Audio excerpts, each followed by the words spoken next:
आप जानते हैं कि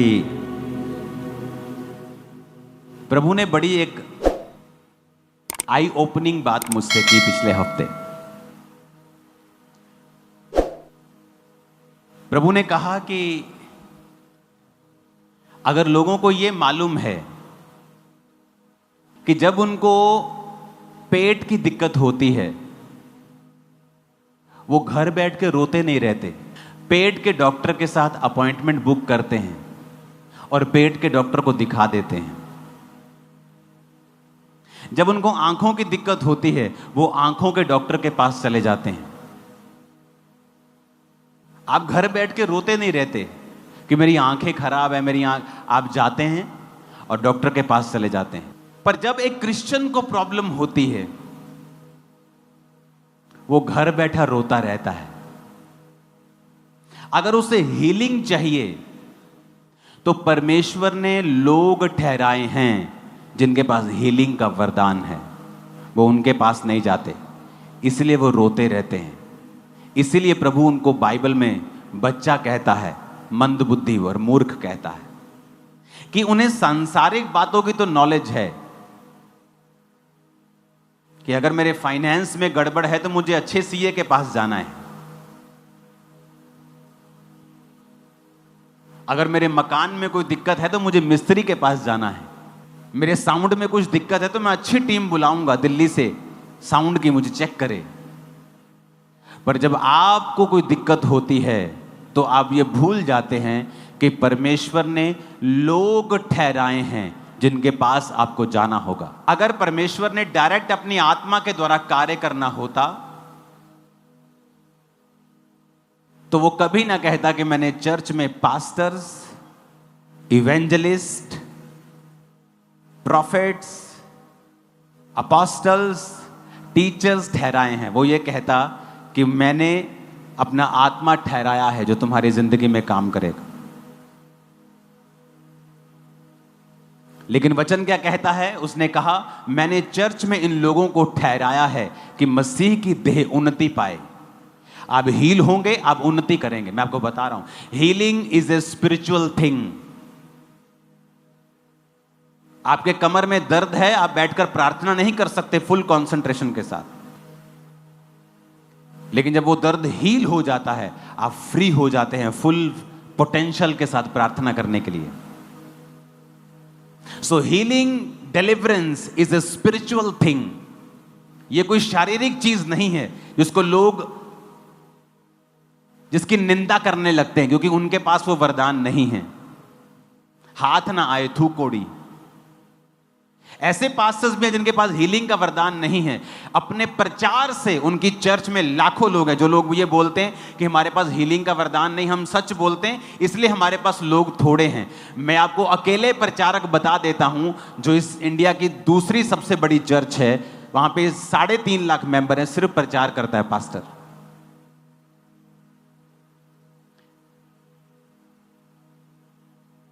आपको समझना पड़ेगा परमेश्वर ने लोगों को ठहराया है। अगर आप जीवित चर्च का हिस्सा नहीं हैं, आप परमेश्वर को कंप्लेंट नहीं कर सकते, क्योंकि परमेश्वर ने तो कहा है कि मैंने तो उन लोगों को ठहराया है। तुझे हीलिंग चाहिए, जा। डिलीवरेंस चाहिए, जा। आज प्रोफेटिकली मैंने आपको एक बात बताई है कि 6 मंथ हमने फाइट की है। पहले 6, अगले 6 महीने महिमा के होंगे, ग्लोरियस होंगे, शानदार होंगे। शानदार, बिल्कुल शानदार।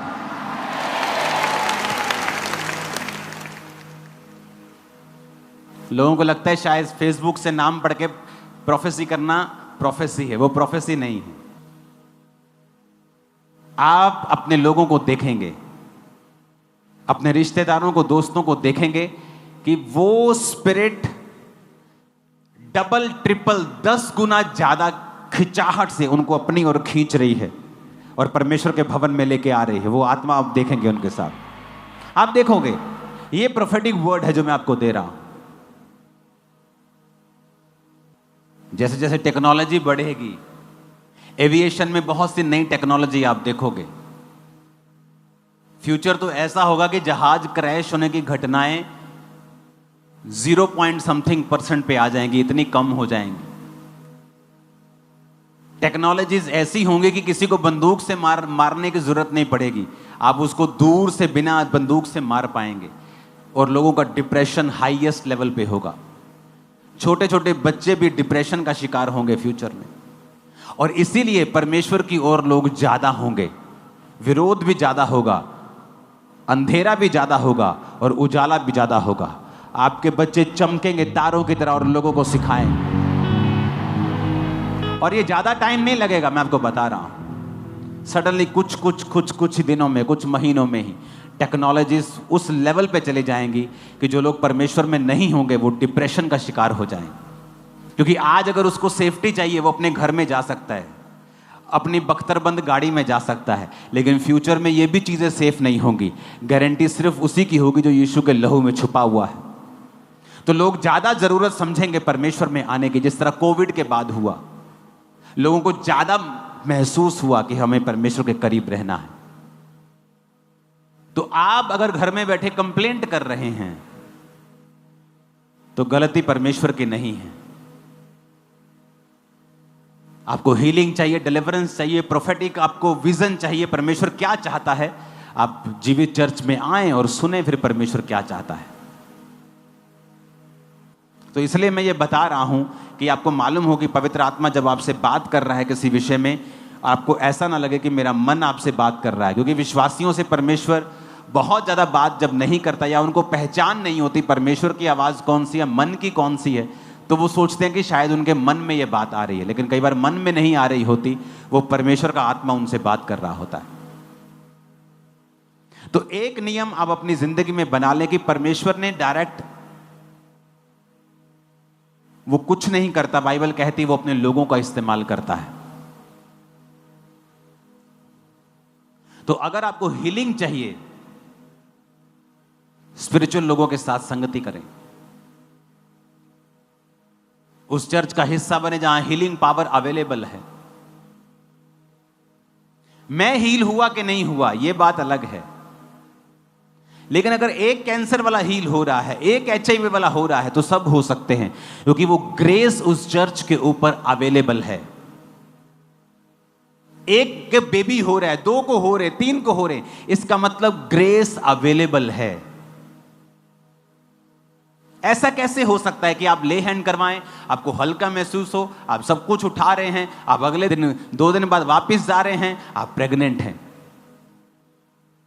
ऐसा कैसे? आपकी फैलोपियन ट्यूब ब्लॉक है, आपको HIV है, सब कुछ नेगेटिव लाइफ में बुरा चल रहा है, आप चर्च में बैठे हैं 3 साल से, समथिंग एक दिन समडे प्रेयर होती है, आप पेट पे हाथ रखती हैं, आपको गर्म महसूस होता है, अगले महीने में आप प्रेग्नेंट होती हैं। ऐसा कैसे हो सकता है?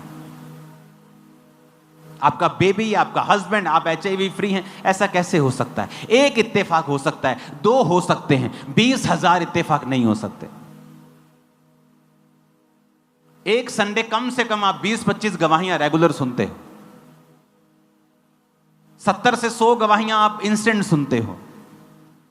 थर्सडे मिला लो, पूरा महीना मिला के आप 800 से 1000 गवाहियां सिर्फ यहां सुनते हो। बन्नी कितनी है वो पता नहीं कितने हजार में है। एक साल में क्या 25,000 इत्तेफाक हो सकते हैं? एक को जोश चढ़ गया, 2 को चढ़ गया, 25,000 को जोश चढ़ गया। 25,000, अगर 25,000 गवाहियां लोग दे रहे हैं तो वो सचमुच परमेश्वर कर रहा है। अपने पड़ोसी को जोर से बोलना ये बात, बोलो अपने आप कुछ नहीं होता, तुम्हें करना पड़ता है। फिर से कहो, पहला शमूएल 22 उसकी 1 आयत में लिखा है, दाऊद वहां से चला और बचकर अदुल्लाम की गुफा में पहुंच गया। यह सुनकर उसके भाई, उसके पिता का समस्त घराना उसके पास गया। कब की बात है ये? ये तब की बात है जब दाऊद की जिंदगी में फाइट चल रही थी। शाऊल उसकी जान के पीछे लगा हुआ था, मारने के लिए उसका पीछा कर रहा था। इस आयत से पहले दाऊद के ऊपर 3 बार भाला चलाकर फेंका गया था। कभी वो लकड़ी में धंस जाता था, 2 बार दाऊद बच जाता था। दाऊद को मारने की कोशिशें की गई थी 5 से 6 से 7 बार। अब दाऊद को मालूम हो चुका था शाऊल उसको मारना चाहता है। शाऊल का बेटा योनाथन उससे प्यार करता था और उसको हमेशा बचाता था। मैं आपको बैकग्राउंड इसलिए बता रहा हूं कि आपको मालूम हो कि परमेश्वर का आत्मा आत्मिक रीति से किस तरह से आपकी लाइफ में काम करता है। इस समय दाऊद की कंडीशन यह थी कि यह मसा हो चुका था शमूएल नबी के द्वारा, पर अभी तक आत्मा में सब कुछ मिल रहा था, शारीरिक रूप में कुछ भी फर्क नहीं था।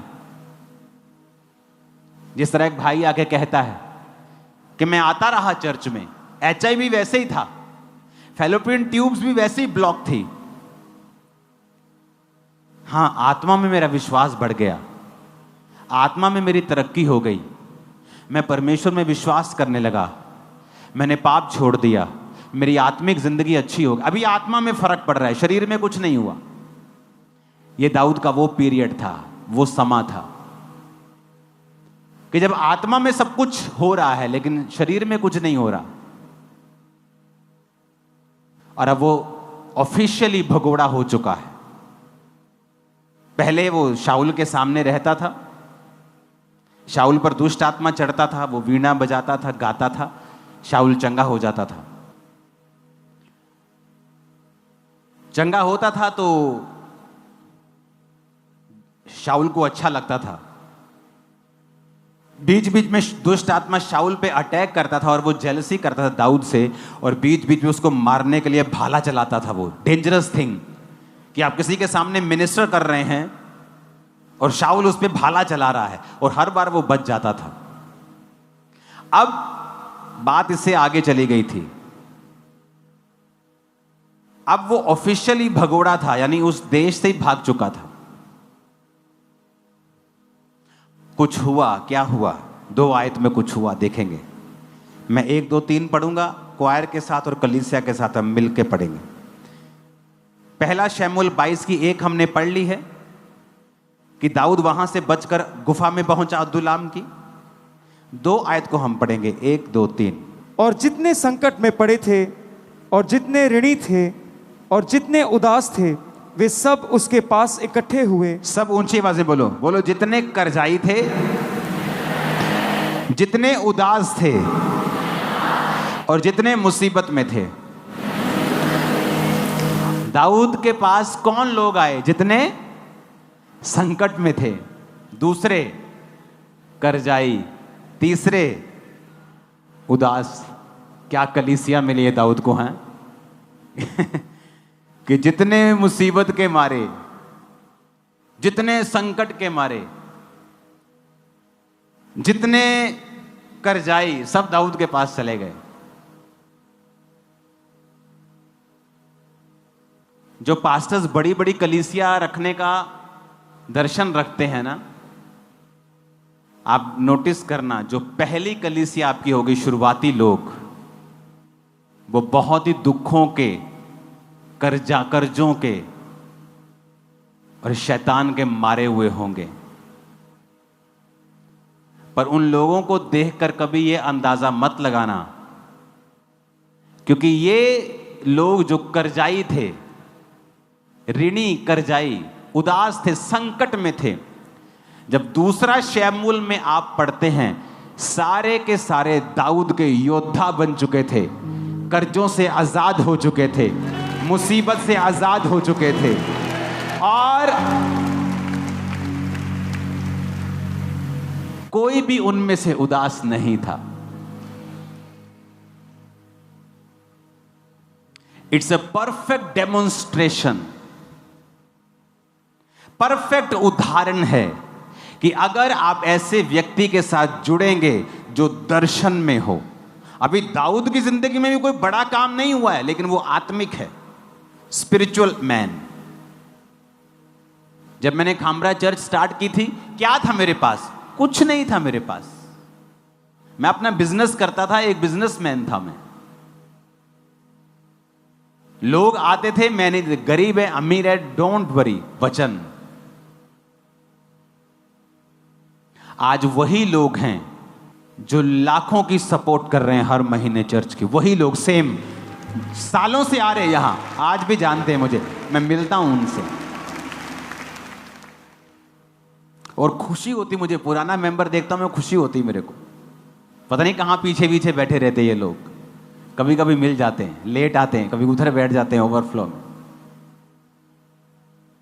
अब यहां पर वो ऋणी थे, ऋणी रहे, संकट में थे, संकट में ही रहे, उदास थे, उदास ही रहे, जब तक वो दाऊद के पास नहीं आए। क्या वो परमेश्वर को नहीं मानते थे? मानते थे। क्या वो प्रभु से प्यार नहीं करते होंगे? करते होंगे। लेकिन फिर ऐसा क्यों था? क्योंकि बाइबल कहती है, मैं तुम्हारे लिए अपने मन के अनुसार चरवाहे ठहराऊंगा जो तुम्हारी चरवाही करेंगे।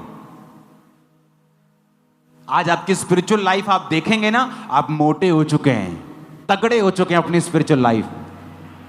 शरीर में हम सब वेट लूज कर रहे हैं, लेकिन आत्मा में हम वेट लूज नहीं कर रहे हैं। ये लोग करजाई के करजाई रहे, संकट में थे, संकट में ही रहे, जब तक ये दाऊद के पास नहीं आए। आप क्यों विश्वासी हैं? जब तक आप एक जीवित चर्च का हिस्सा नहीं हैं, मैं आपको बताता हूं, आपकी मुसीबतें खत्म नहीं होंगी। क्योंकि परमेश्वर ने आपको एक दर्शन का हिस्सा बनाना है।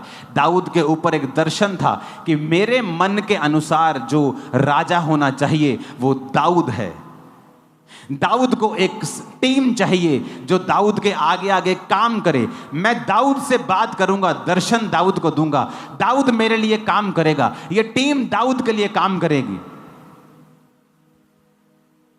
जब तक वो टीम दाऊद के लिए काम नहीं करेगी, मैं इनको संकटों से आजाद नहीं करूंगा। मैं आपको सैकड़ों लोग बता सकता हूं जो एक समय सेवा में थे और भाग गए, आज मुसीबतों में हैं, और मुसीबतें छोटी नहीं है उनकी लाइफ में, और उन्हें लगता है ले हैंड से या एक मैसेज से या सॉरी मांगने से हमारी मुसीबतें खत्म हो जाएंगी। नहीं होंगी। क्योंकि परमेश्वर ने एक दर्शन दिया है, दाऊद को एक दर्शन दिया था कि दाऊद, मैं तुझे राजा बनाऊंगा क्योंकि तू मेरे मन के अनुसार चलने वाला है, तू मेरी प्रजा को आगे लेके जाएगा। ये मेरा दर्शन है।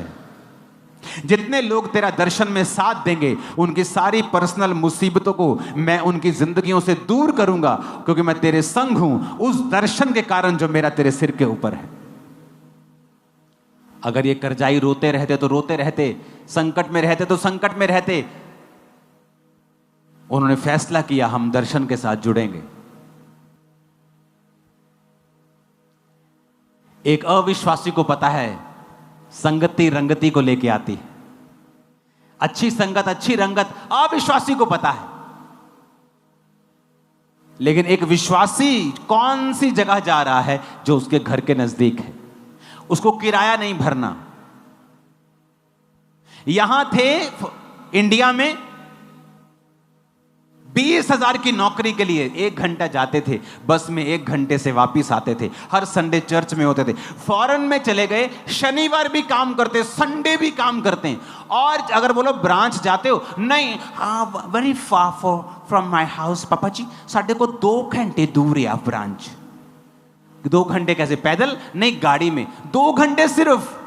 और तुम फॉरेन में हो, अच्छा कमा रहे हो, और 2 घंटे तुम ब्रांच नहीं जा सकते, गाड़ी में तुम्हें 2 घंटे ज्यादा लगते हैं। तुमने अपने आप को इतना सोल कर लिया, इतना तुमने अपने आप को कूड़ा, इतना अपने आप को मुलायम कर लिया कि तुम शैतान के लिए ओपन हो गए कि वो तुम्हें मारे। और तुम भूल गए कि एक विश्वासी को एक जीवित चर्च जहां पर रूहें बच रही हो, उसका हिस्सा 100% होना ही चाहिए। एक विश्वासी सेल्फिश नहीं हो सकता। जिथे सेल्फ रिस्पेक्ट नहीं हैगी, मैं उथे नहीं जाऊंगा। जहां प्रभु ने तुम्हें चुना है, तुम्हारी 10 बार भी बेइज्जती हो, वही रहो, क्योंकि वही तुम्हें प्रभु इज्जत भी देगा। तुम सेल्फिश हो, फुल ऑफ योर सेल्फ, अपने आप से भरे हुए हो तुम, कि तुम्हें कोई कुछ कह दे तुम्हें चुभता है, क्योंकि तुम अभी तक मरे नहीं हो, तुमने अब तक अपना क्रूस नहीं उठाया है, अपने आप का इनकार नहीं किया है। मैं आपको गारंटी के साथ कह सकता हूं, जितनी बेइज्जती मेरी हुई है, मेरे मेंटर्स के द्वारा किसी की नहीं हुई होगी। इतना सिखाते थे मुझको वो। और मैंने कभी भी उस चीज का गुस्सा नहीं किया था। मैंने अपने पास्टर से उसकी अपनी टी शर्ट मांगी थी और मैं उसके ऑफिस के बाहर 8 घंटे तक रहा था।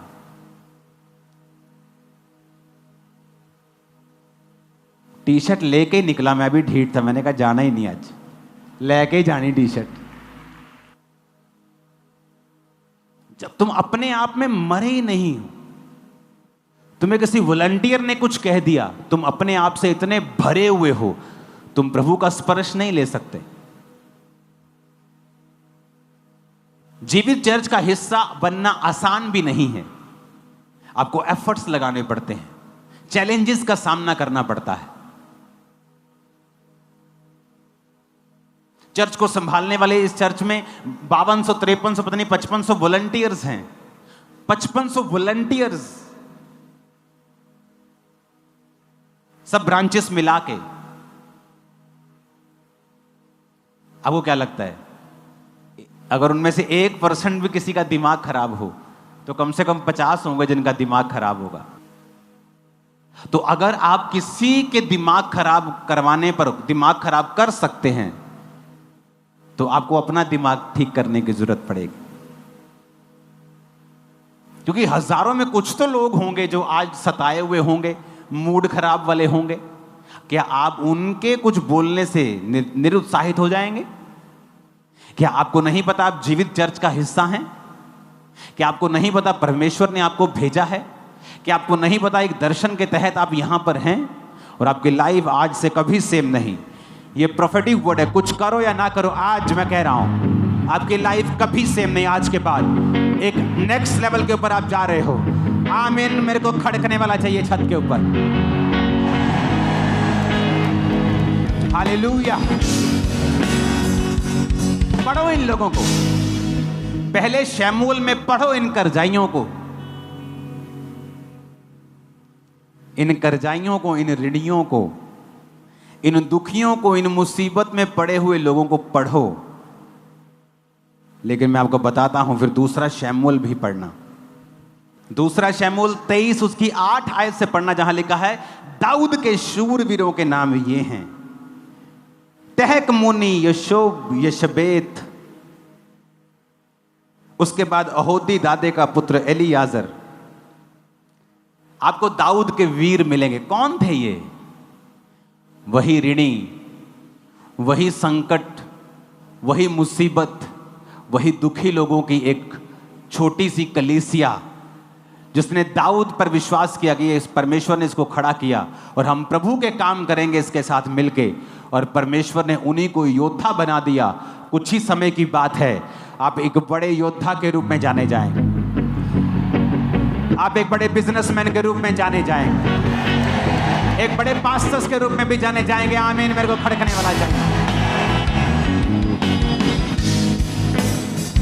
इस कलीसिया में सिर्फ विश्वासी नहीं आते हैं, पास्टर्स, प्रॉफिट्स, अपोस्टल्स सब आपके बीच में बैठे हैं। बड़े काम करोगे आप, बड़े काम करोगे आप। फाइनेंस की समस्याएं आपको नहीं होंगी यीशु मसीह के नाम में। हालेलुया।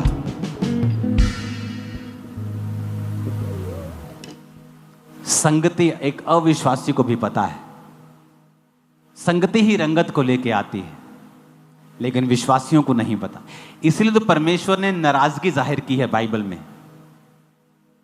कहता जो अन्य जाति हैं, जो हनेरे की संतानें हैं, तुमसे ज्यादा चालाक हैं, तुम बोंधू हो, तुम बुद्धू हो,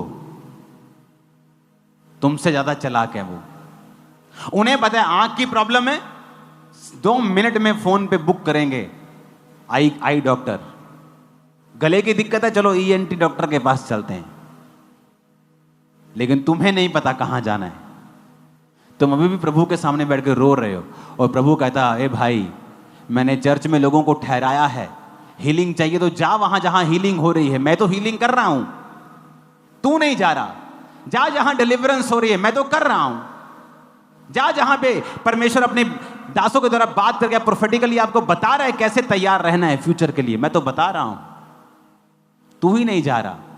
पहला शमूएल 19:18 से 24 में लिखा, जब शाऊल भागा जाता था दाऊद के पीछे उसको मारने के लिए, तो दाऊद एक जगह पहुंच गया। तो शाऊल ने क्या किया? शाऊल ने अपने दूत भेजे। कहता वो शमूएल नबी के पास चला गया, दूतों को भेज के उनको बुलवा लो। जैसे ही दूत गए वहां पे शमूएल नबी के पास जहां दाऊद था, लिखा वो भी नबूवत करने लगे, प्रोफेसी करने लगे। उसने दूसरा दल भेजा, वो नबूवत करने लगे, सारे दल नबूवत करने लगे। शाऊल आप चल पड़ा, कहता मैं जाना देखदा की करते। जैसे ही शाऊल वहां पहुंचा, दुष्ट आत्मा उसमें से निकल गया, प्रभु का आत्मा शाऊल पर चढ़ा और वो कपड़े उसके राजा के कपड़े खोल के वो नबूवत करने लगा।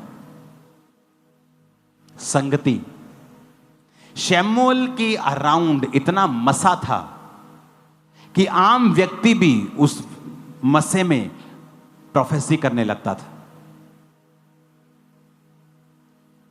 इतनी अनॉइंटिंग थी उसकी लाइफ में।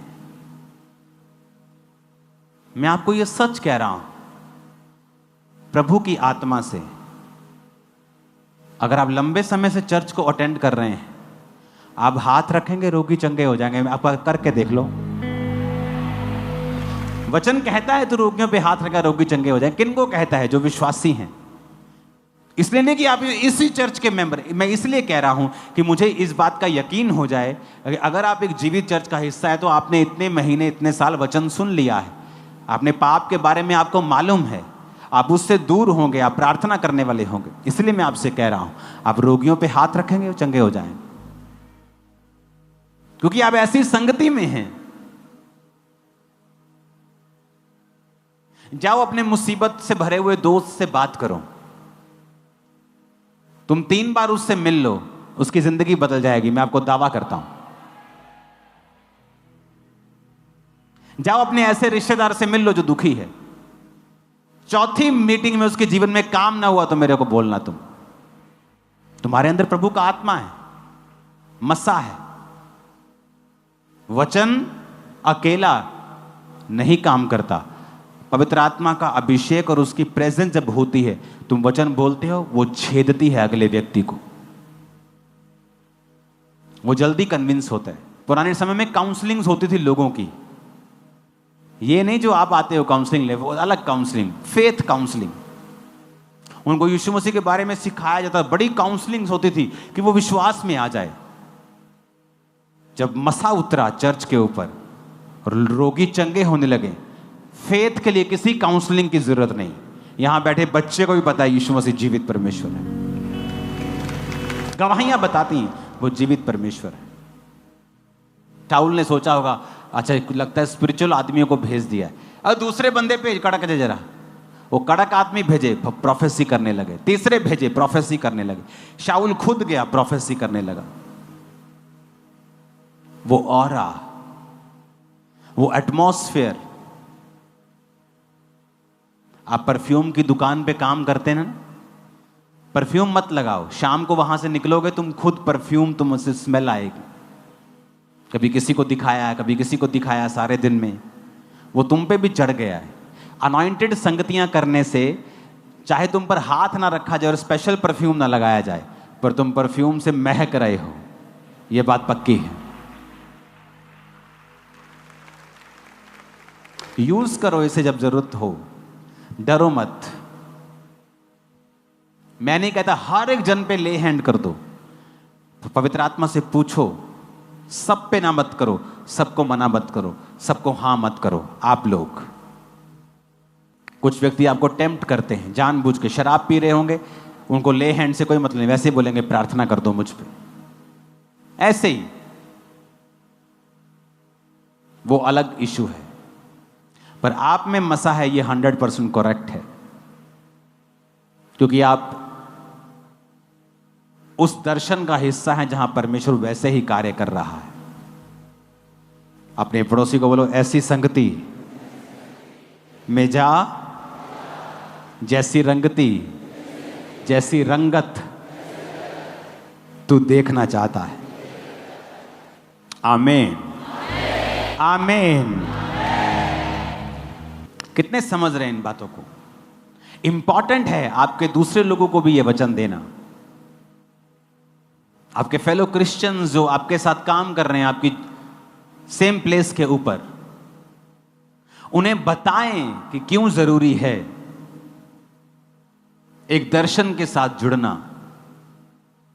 हर व्यक्ति, वो पास्टर जो आज दुनिया का सबसे बड़ा स्टेडियम बना रहा है, दुनिया का सबसे बड़ा स्टेडियम आज से कुछ महीने बाद एक चर्च होगी। दुनिया के सबसे गरीब देश में दुनिया का सबसे शानदार स्टेडियम एक चर्च बना रही है कि नहीं? यह परमेश्वर के हाथ का काम। गुजरात का स्टेडियम, प्योंगयांग का, नॉर्थ कोरिया का, दूसरे सारे स्टेडियम उससे आधे होंगे। जब चर्च बन रहा होता है अनाउंसमेंट भी नहीं करते, वो इस लेवल पे पहुंच गए। अगर अनाउंसमेंट करनी हमें 3000 करोड़ की जरूरत है, एक अनाउंसमेंट हुई 3000 लोग आ जाएंगे अपने आप। तो किसी ने पूछा कि ऐसा कैसे कि आपके लोग इतने खुले हैं? आपको अमीर लोग दिए परमेश्वर ने? कहता नहीं, जब मैंने चर्च शुरू की सबसे गरीब, सबसे मरे हुए लोग मेरे पास आए थे और मैंने उन्हें सिखाया है हेल्प करनी है। कहते आपने हेल्प करना? मैंने कहा हाँ, टाइथ बोना सिखाया है, देना सिखाया है। आज वही लोग थे जो कर्जाई थे, गरीब थे, आज वही लोग इस चर्च को बना रहे हैं और वही लोग अमीर हो चुके, ब्लेस हो चुके।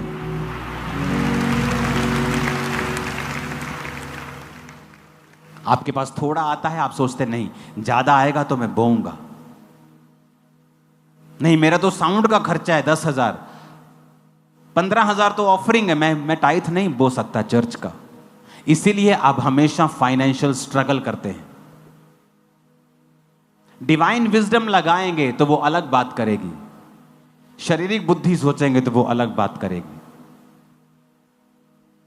डिवाइन विजडम को यूज करें।